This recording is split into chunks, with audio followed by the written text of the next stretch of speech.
Our group, consisting of Spencer Bard, Cassiopeia Cartwright, Rachel Martin, and Emily Paxton, decided to study miniature quadcopter frames for our project.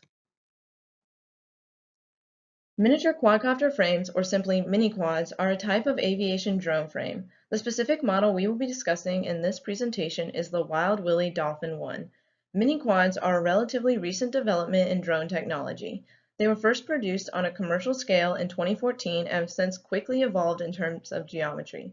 Contemporary mini-quad designs, like the Dolphin 1, are characterized by a distinctive symmetrical X structure. A few applications for mini-quads include general cinematography and recreation. The mini-quad frame is the main structure that holds the components.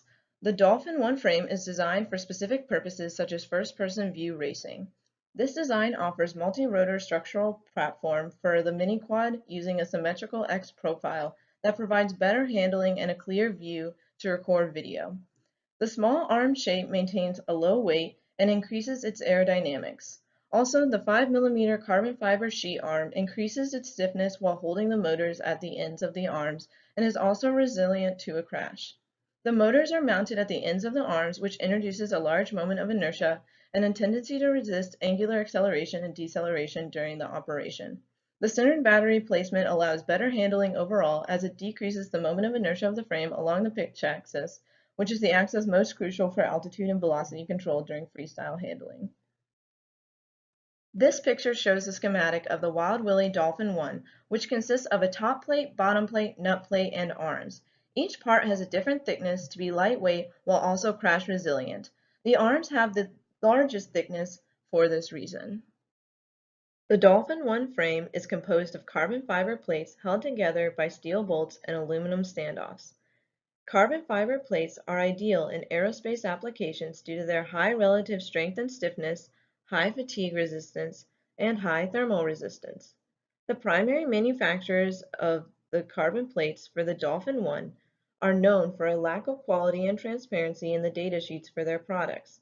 However, an estimate of their mechanical properties is provided in Table 1. The microstructure of the plates is most likely twill weave carbon fiber prepegs stacked on top of one another in alternating orientations. The most important mechanical load to consider when designing a mini-quad frame is the impact due to a crash, because this is the load most likely to break the arms first. When flying at an average speed of 50 miles per hour and crashing into a stationary object, the average force is 87 newtons. This was calculated using the equation shown, where the mass is 390 grams and the impact time is 0.1 seconds, which is a typical time for hard objects colliding. Another load to consider is the bending of the arms due to the lift produced by the rotors. This load is why stiffness is an important factor in choosing the material and arm thickness.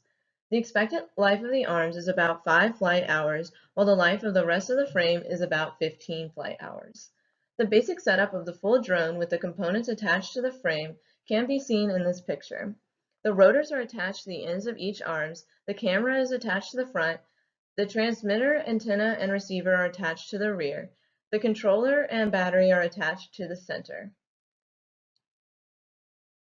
This diagram outlines the manufacturing process of the frame.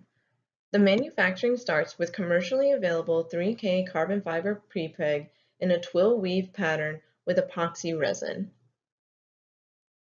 To keep the process automated, an automatic tape laying machine is used to lay the carbon fiber prepeg laminates of different thicknesses. There are 2, 3, and 5mm thick plates. These plates are then vacuum bagged and cured in an autoclave. Multiple plates can be cured at once to reduce cost.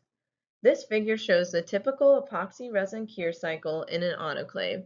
The autoclave pressure starts at 85 psi, and after more than an hour, the vacuum pressure is released while the autoclave pressure is raised to 100 psi. Meanwhile, the temperature is also being increased to a maximum of about 350 degrees Fahrenheit. A computer numerically controlled router then cuts the pieces of the frame out of the plates. This process is relatively low cost and efficient for cutting out carbon fiber products. To reduce costs, no other post-processing is done except for any sanding of the edges that might be needed. These pieces are then shipped out to the customer who assembles the frame using steel bolts. This is the final product. According to the designer, Nick Willard, the cost was the most important consideration when selecting materials and manufacturing processes. The only way to achieve acceptable profit margins on a frame that would sell at most a few thousand examples was to manufacture overseas. The largest expense in the entire process was the carbon fiber itself. Based on estimations from comparable products, it was inferred that the thicker plates were around 2 to 4 times more expensive than the thinner plates, which is reasonable given that the thicker plates simply have more layers of twill stacked together.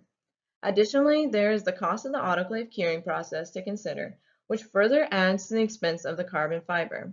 The second greatest expense was found to be the post-processing and machining needed to cut the parts out of the sheets. Aside from these two major expenses, the remaining hardware, such as the standoffs, nuts, and bolts, was assumed to be very cheap in comparison since the hardware could be bought in bulk. Additionally, the cost of the packaging and shipping to the U.S. of the finished frame was also assumed to be cheap based on the size of the finished product and known shipping rates.